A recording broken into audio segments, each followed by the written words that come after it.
Hi, everybody. Nice to meet you. My name is Marco Barotti. I'm a media artist living in Berlin. Thank you for coming, by the way, without even know what I'm going to talk about. There was not even a title there. Um, I'm invited by the KIKK to present two of my works. I'm very nervous, so excuse me if I get a little bit trembling, boys. You can find them at the Museum of Art Décorative. The works are the Swans and the Woodpeckers. These are the swans you can see. They asked me to do this spontaneous presentation today because somebody canceled. So I grabbed the chance to talk a little bit about my work, about myself. Maybe you get inspired. We can have a conversation afterwards. It's not going to be like a 40 minutes lecture about nothing. I just show you a few of my works, previous works. We talk about it and we'll see. So I studied music at the Academy of Jazz in Siena. And after moving to Berlin, I made some kind of career out of it. I did it for many years.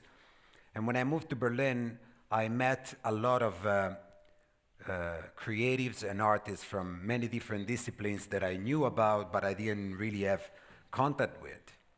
So until then, my only focus, main focus, it was music.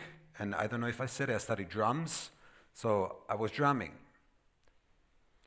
The contact with these people somehow opened my perception of making music into a different level.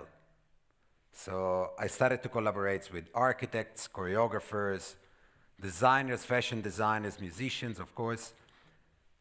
And all these people somehow gave me a little bit of something that I kept with me. And during the years, it made me develop what I'm doing today and what I will do tomorrow. The main collaborations that I made in Berlin are with the temporary studio for architecture Plastic and the dance company Asphalt Piloten, based in Swiss, but Berlin kind of thing.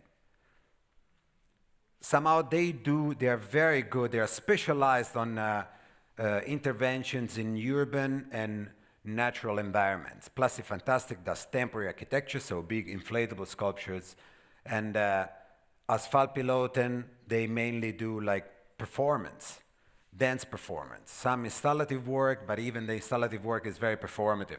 So a lot of dancers, a lot of music, a lot of interventions. Anyway, so for these collaborations, I started to create sound devices which are placed in different places in nature and in the urban environment, and they make sound, simply.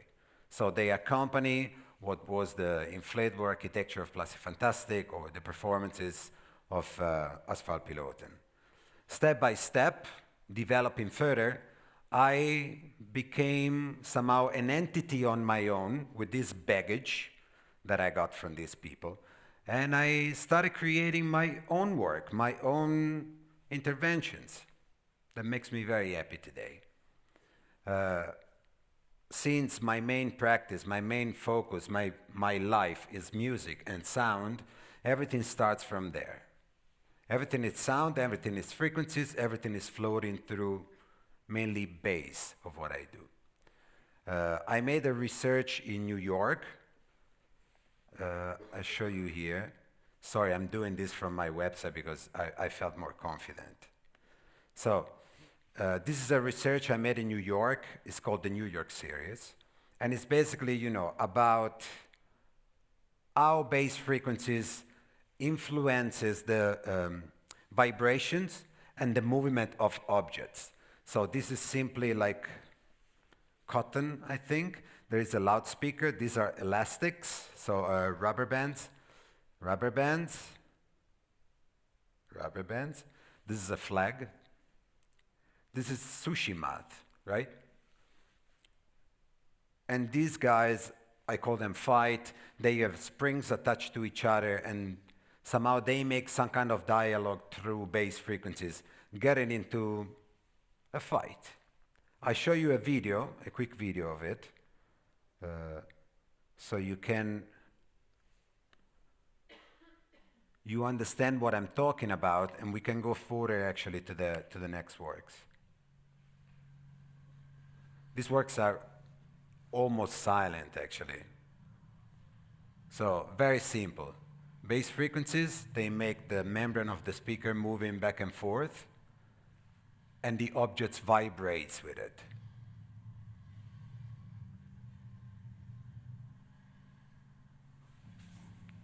These are mainly standing waves, so there is no real compositions into the bass frequencies.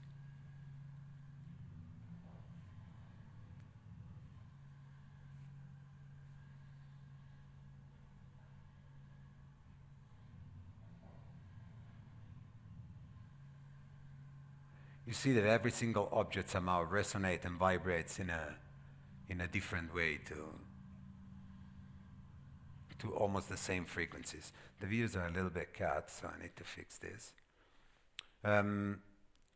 This was the research I made in New York, and that somehow brought me to apply this nerding around with bass frequencies into a more poetic environment. And here comes the Swans. You see them here. The Swans are an intervention in nature made with 8 satellite dishes that behave like birds. They have a speaker installed above their body, which serves as the animal head and is actually producing the sound, the high frequency sound that creates the soundscape, and the low frequency that make actually their head move back and forth, so creating some kind of alive feeling. This is in Portugal. The festival is called Lisboa Soa. It was in 2016 or 2017, 2016. As you can see, there is always the nature kind of factor at the end. So if there is no wind or no water stream, they don't move, just the head move. So I try to mix animals, audio technology, and nature, try to repaint post-futuristic landscape where, you know, consumer objects, tech waste, and decay technology will bond together and create a life on its own. I have an indoor version of this that was asked by the Emma Festival in Osnabrück in 2017 to create a version for their Kunsthalle, which is actually a church in Osnabrück, and it turned into a gallery. So we created this 7-meter pool, and I painted the water in black. So it's a black bio paint that basically transformed the surface of the water into a black mirror, able to reflect the whole architecture around it.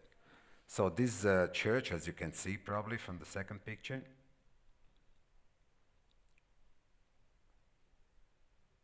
what I do here, I basically have a motor inside the pool that recreate the natural feeling of wind and water stream. So there is a timer pump which goes on every 5 minutes for about 20 to 30 seconds.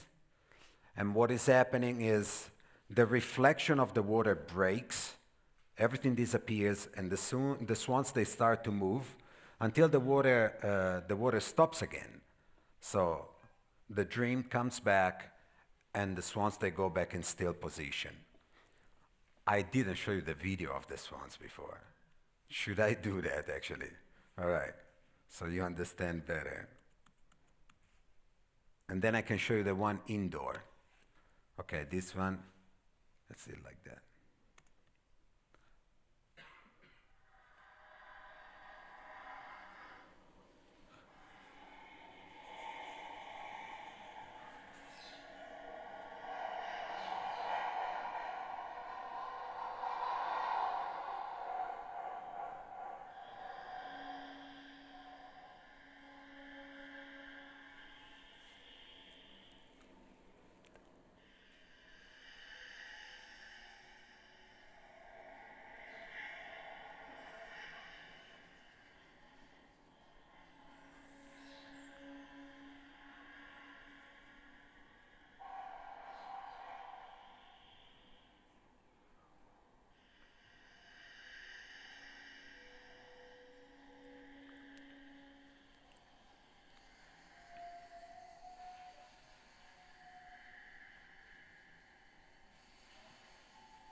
All right, great. So now you know what I'm talking about. As you can see, there is some kind of interaction, no, with the ecosystem where these devices are placed. So the first day, for example, here, the ducks and the goose and the birds, they disappeared. So there was no one. And as soon as I turned the sound off, they all came back. Second day, best friends forever. They were, as you can see, swimming there. The birds there were, of course, posing themselves on the head of the swans. So they became part of the ecosystem in 24 hours somehow. Something else that I wanted to say about this. The work has been in many different places, from Iceland to Russia, Portugal, Italy, France, Belgium, of course. And every time there's many things that never work. There's many things that need to be fixed. Many things that still are developing somehow. But now it's one of the strongest things that I have because it's totally sufficient. So once you install it, it goes on by itself in the morning, it goes off by itself at night, and it doesn't need so much attention.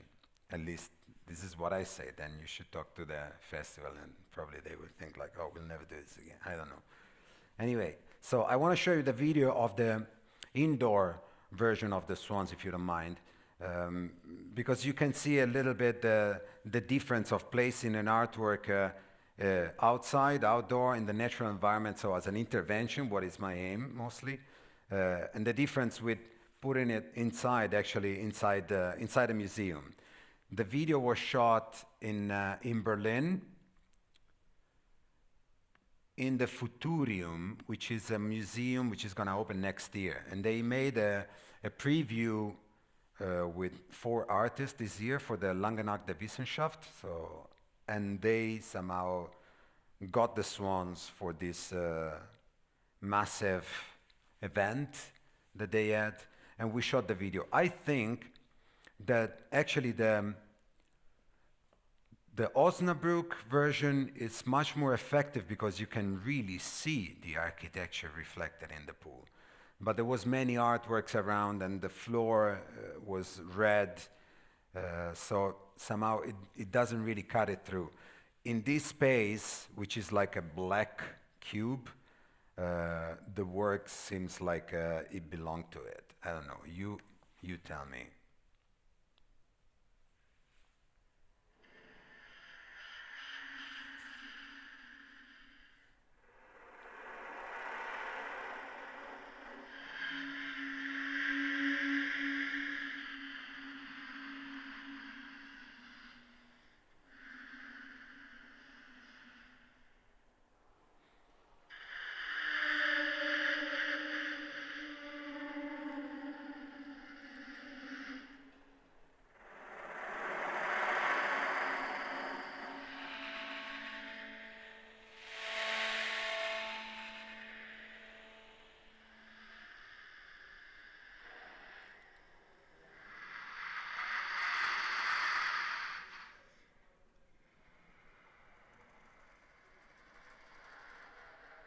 The space is incredible.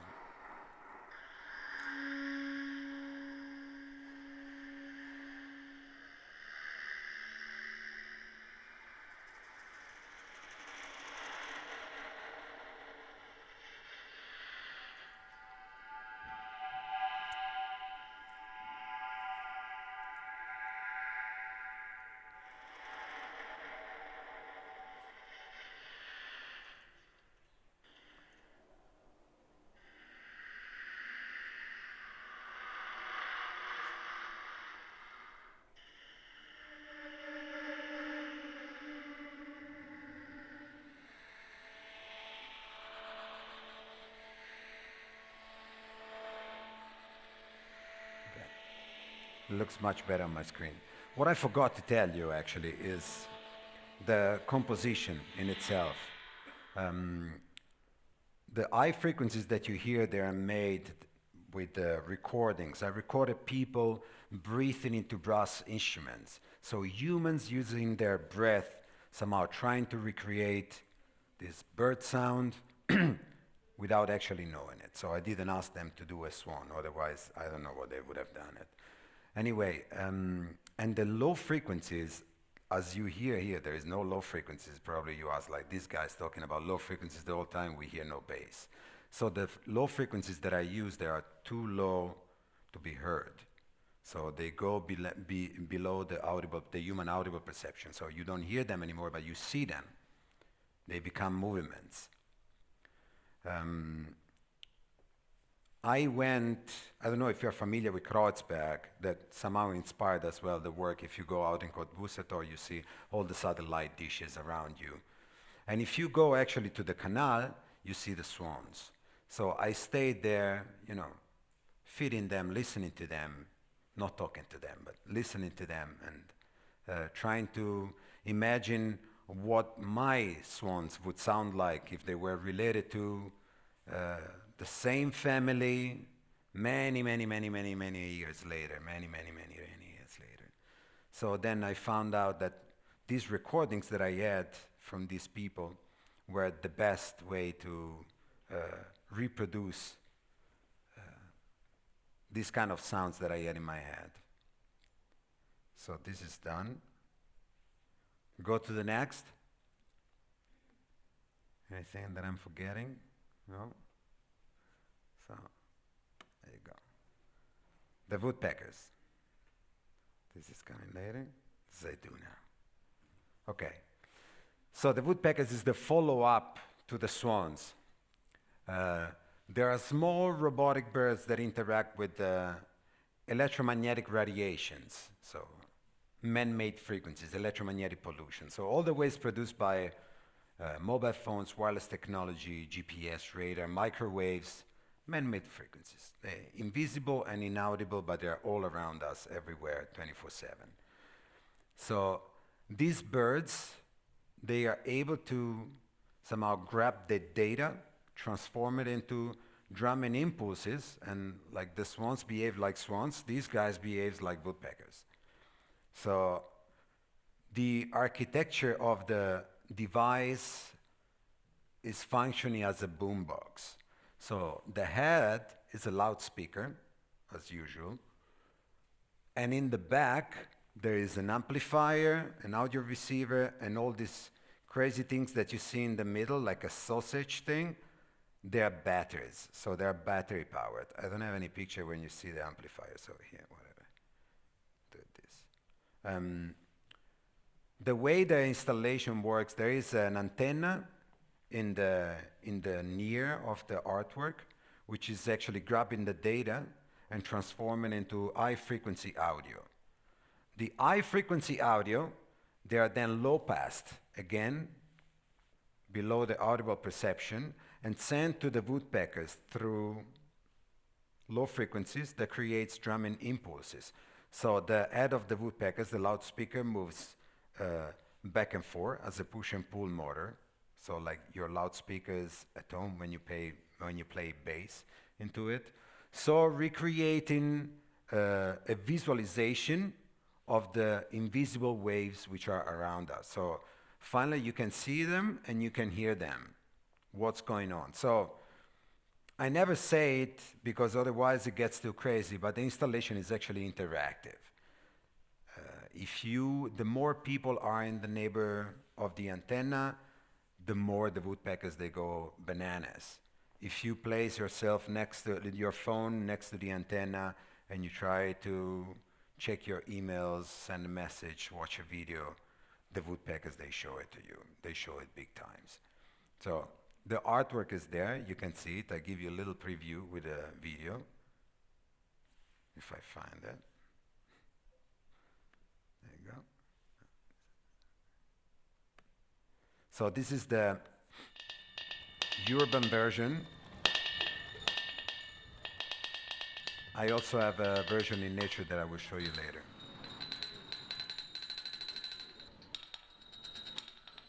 They have a magnet as their food. So the machines are plug and play. You can just plug them into any metal objects in the urban area, and they somehow, uh, yeah, transform the object into a music instrument. Sometimes it's very nice, sometimes it's very annoying. It's very, very intense. It's very demanding when you are around it. It's very funny to see it for a few minutes. It can be very painful if you have it outside your window for 3 or 4 days.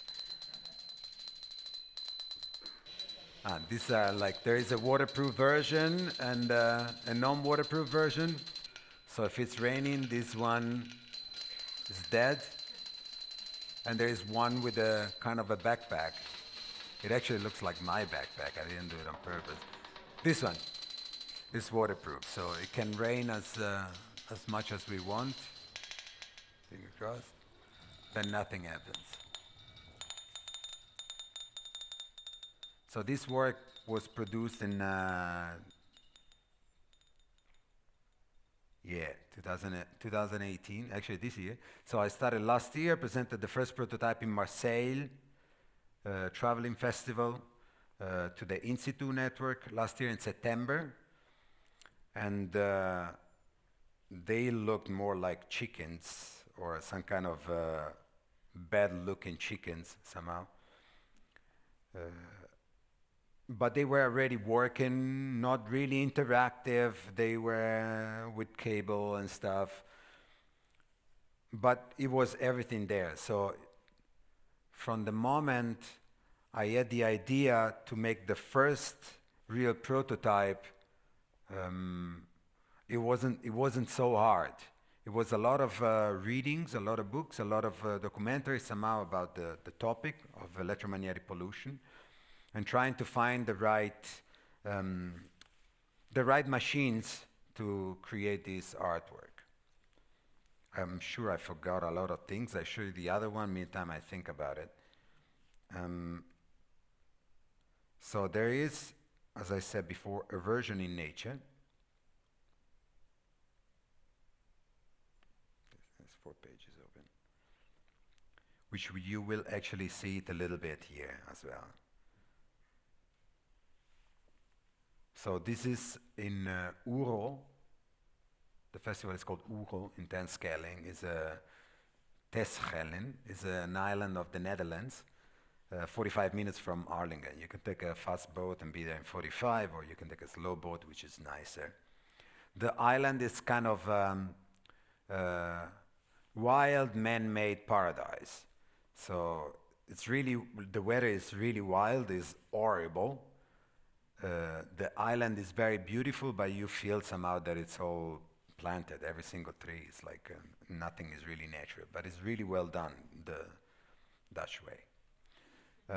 So for this version, I actually made mirrored rings around the trees where the woodpeckers would stand. It depends how big or small are the trees. They have different pitch. How big and small you make them around the tree, they have different pitch.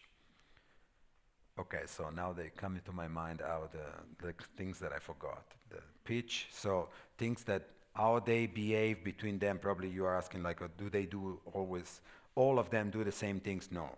So what I do, I get the incoming data, which is one input. And once I have it in the computer and I split it into low frequencies, I make 4 different outputs out of it. So the blue guys are doing one thing, the gray guys are doing another thing. Let's say that it's a 4-channel soundscape officially, but then you can play with it. You can play with the bugs of the project. So if you put it a little bit too far from the source, it doesn't really work 100%. So even if 2 blues, they do the same thing, if you put one kind of far away, it will always do something else because it doesn't get all the signals. So, which is actually bad in reality, but here it's kind of cool because you can play with different rhythm figures.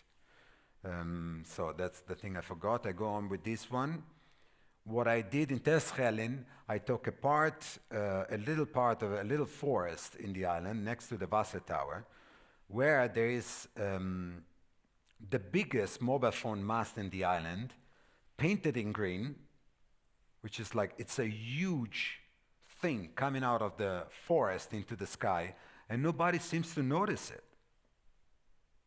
Nobody notices it. Nobody knows that the thing is there. So the presentation of these works in Terschelling is called the Expedition.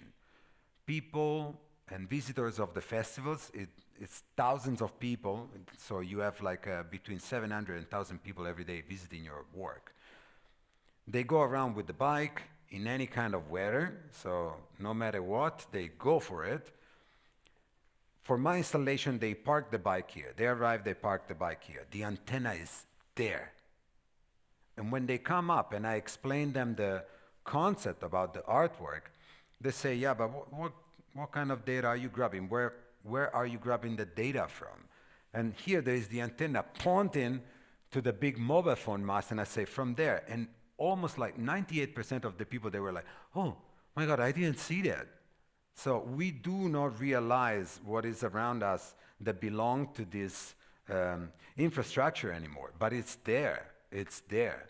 Anyway, so you would see the installation from the top and all the woodpeckers hanging in the forest. There's one picture here. Yeah, you see? Maybe this one even better. From the top here, the ones that didn't ask, they didn't know anything about it, about the mobile phone mast, they go on, and then on the way down, they actually need to pass next to the antenna. So they are confronted with it. They first learn about the project, and they actually have a massive visual thing afterwards. I'm gonna show you this video as well, so it's done. Then I have no more, I think.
Sometimes it's like that.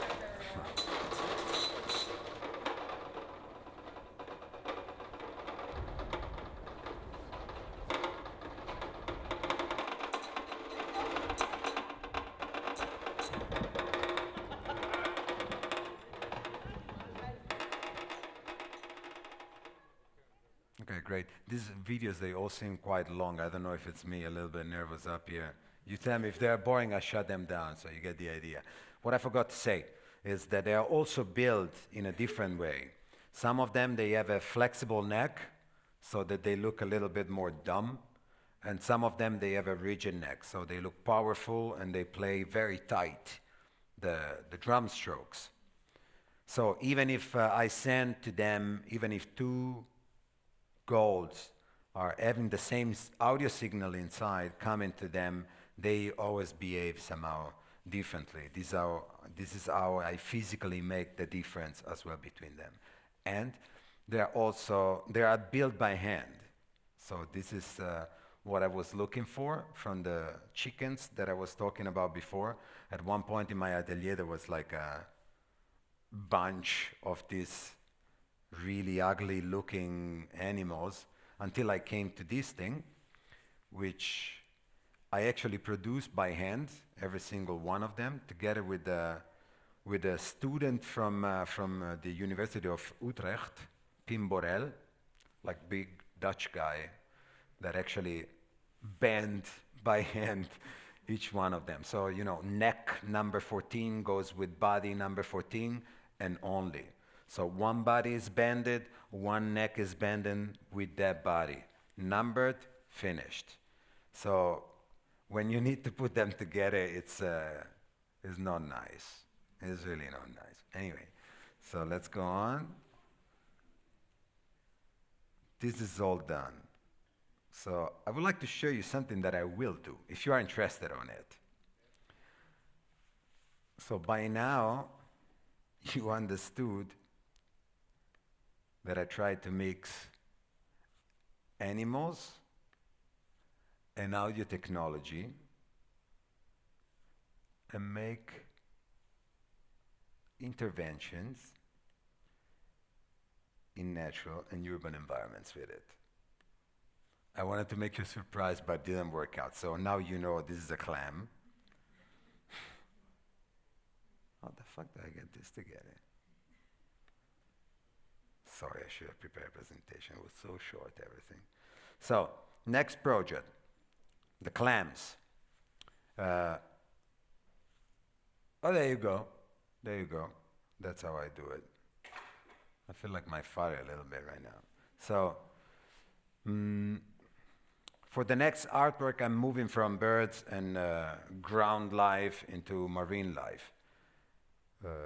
The swans, they endorse the issue of e-waste. The woodpeckers, they talk about electromagnetic pollution.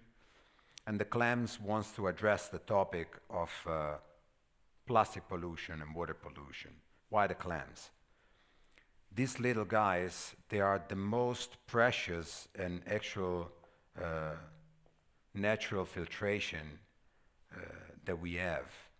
So they're able, a clam of this size is able to filter 2 liters of water daily from pharmaceutical, herbicidal, anti-inflammation liquids, so poison, somehow chemicals.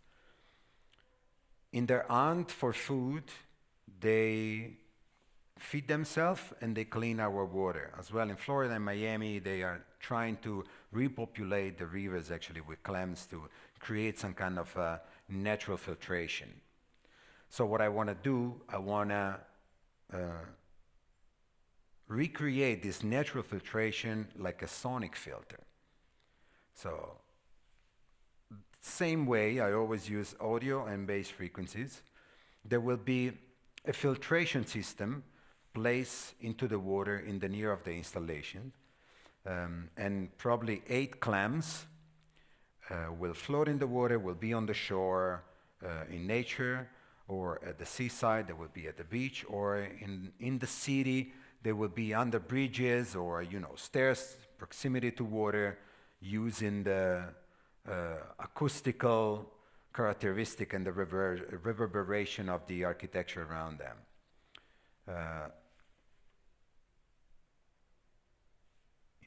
Inspiration, there you go. So the clams, they will be produced with recycled plastic that you can see down there. So I will be working with the Better Future Factory in Rotterdam. If you take plastic from different streams and different colors, you can create these beautiful patterns that are actually patterned with different colors and different textures. By creating the clams with these, I can also apply then lights inside connected to the outputs, the audio output. So you will see physically the movement like you see it on the swans and on the woodpeckers.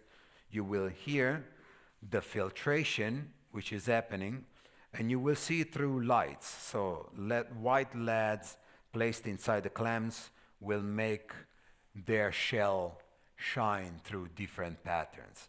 The way I'm going to do it, going back to Terschelling, this crazy island I was talking about, I collected clams there because it was full of them. Even in the forest where I was doing the woodpeckers, which is quite far from the sea. You just move a little bit the ground and the clams are coming out. So I collect a bunch of them, I 3D scan them, and I enlarge their size to 60 centimeters by 42. Slice them into 59 pieces, cut them with the laser cutter, and then reassemble them together. This is still theory, yeah? I'm talking to myself in the future. Reassembling together and create like a wooden sculpture, which is going to be the mold for the vacuum forming. So the plastic recycle sheets, the wooden mold, and the vacuum forming will create these clams. Then the loudspeaker will generate the movements and the sound as usual. And the light will create the lighting installation. I said everything? Yeah, I think so. Yeah, that's it. That's it. This is a small prototype that I made in my atelier. I also have a video, but I don't know how to get it now. It's complicated, so we don't do this. I wonder if there is something else I want to talk about, since I'm here with you.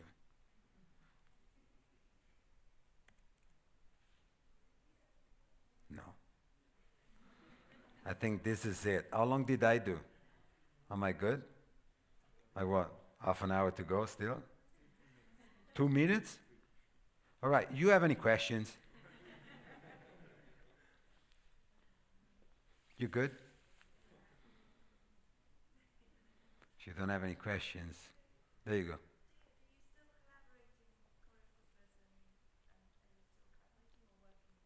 With other people?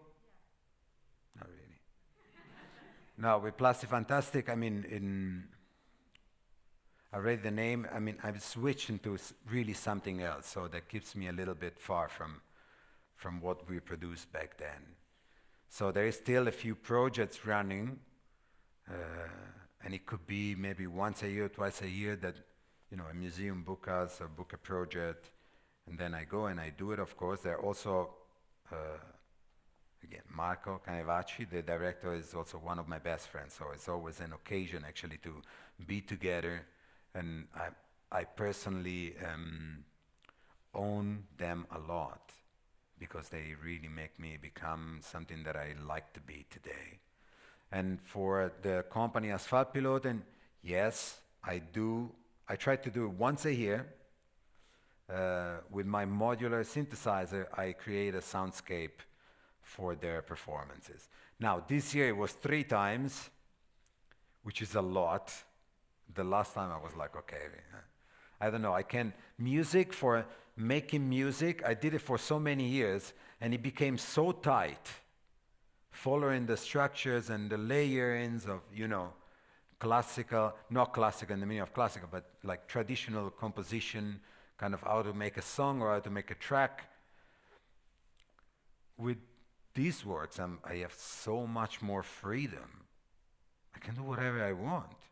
I mean, the sound that I make, you don't even hear it. So it's the ultimate freedom for a sound artist to create devices like that.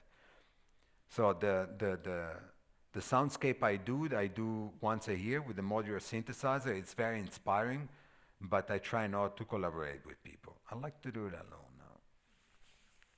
Anyone else? You still play music? No. Once a year, the modular synthesizer. I quit drums in 2010? 2010, yeah. And then it was, an escalation of making projects until I got here. Maybe I'll do it again. Maybe I'll do it again sometimes. Do you still listen to music? I do. You know what I do actually? Lately I listen to one record only. To Caribou. Is it childish? Swim. You want me to play it? I got it on my phone actually, I don't know. I need to go on Spotify. It becomes complicated. We can listen through my phone. What do you say? Like a normal speaker thing.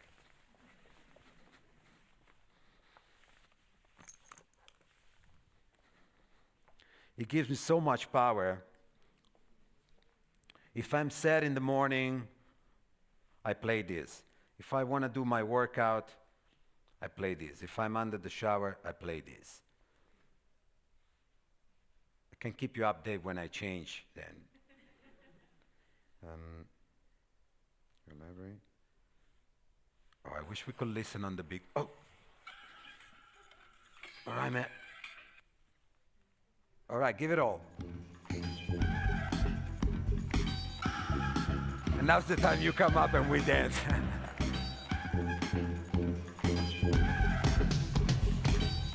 It's a beautiful record. I suggest it. It's Swim. Oh, this one. Wait. When it's gray outside, you try to imagine it. And it just says sun for like 8 or 9 minutes. The guy just repeats it and, you know, puts delays on it and do funny stuff. It's beautiful. I guess you know it. I don't know. Anyway, this was it. Anyone else? Why the Black Swan? Why? Why the Black Swan? Yeah, you have. I thought it was me, actually. He's the king to me. He's the guy that makes it all. It's actually how I came up with the artwork is a very funny story. I did in Astrakhan. Somehow Russia always inspired me to do stuff. Even the woodpecker, the name come from a Russian radar called Duga 3 that was deployed from 76 to the end of the Cold War over the hemisphere, bouncing back through all our communications for 30 years. The Russians never revealed that it was them, and only after the Cold War they say, okay, it was us. They had like an interference sounding like a woodpecker going through, you know, TV stations, airplanes, radio transmissions, anything. And only after the Cold War they said, okay, it was us, but we don't tell you why. So this antenna was nicknamed the Russian woodpecker. And now the Black Swan. I don't know, I just really liked the way of having someone actually leading the group. Having the guy that actually controls all of them. But here it doesn't work. Here KIKK is not there, the black guy is not there. There is only 7 of them because the fountain was too small. I tried to put it in, but it just didn't fit inside. Anyone else? Don't be shy. And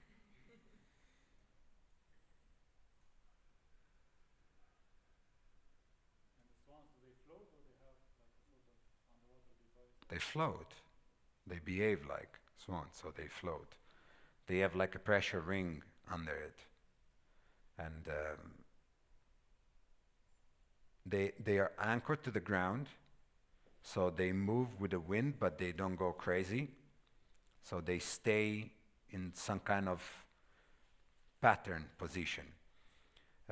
And then, since the speaker is too heavy, there is a weight in the back, so they balance like this. And then there is a pressure ring that keeps them up. 2 versions, of course. When they are in the lake far away, I have one version with the hole in the middle. So there is more pressure, they stay more up, and when it's raining, the water goes out, so they don't sink. And for the indoor version, there is no hole in the middle. They stay a little bit more cool in the water. So they are like these low racing cars somehow.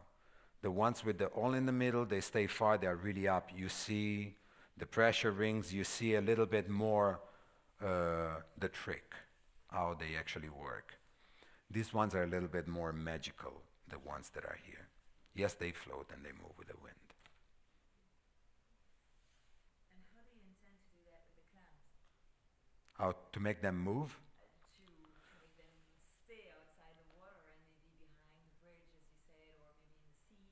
How do you... I always use magnets for this kind of, even all the system with the swans, there is magnets in the back, you know, that holds the weight.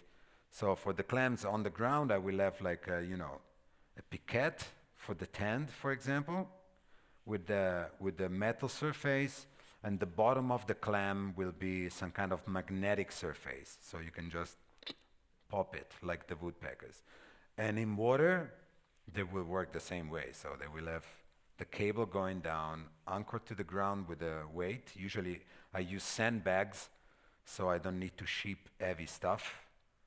This is another feature of my work, which is easy to, it's my size, it's everything very tight and small, and it's easy to send it around. So it's very small. When you take them all apart, you can put it in your pocket. It's very small. They will work the same way. They will float, hopefully. Sorry, you. What do you think of the sound of Berlin, like of the city?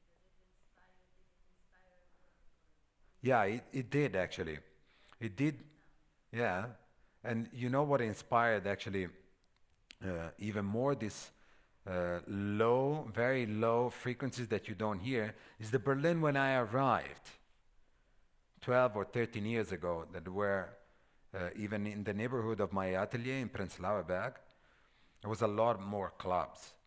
So you heard actually the vibration through the ground in many places where you were passing.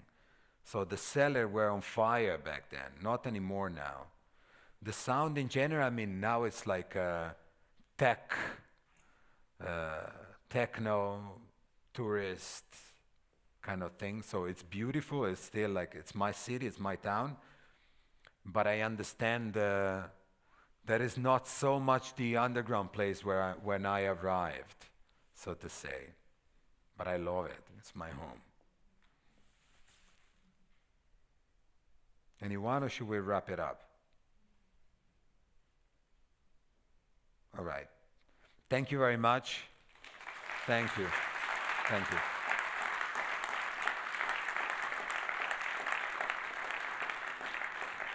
I hope you enjoy it. Go and see the artworks if you like the Museo of Art Décoratif. Next time I will have a better situation here, a better presentation. Enjoy the festival. Bye-bye.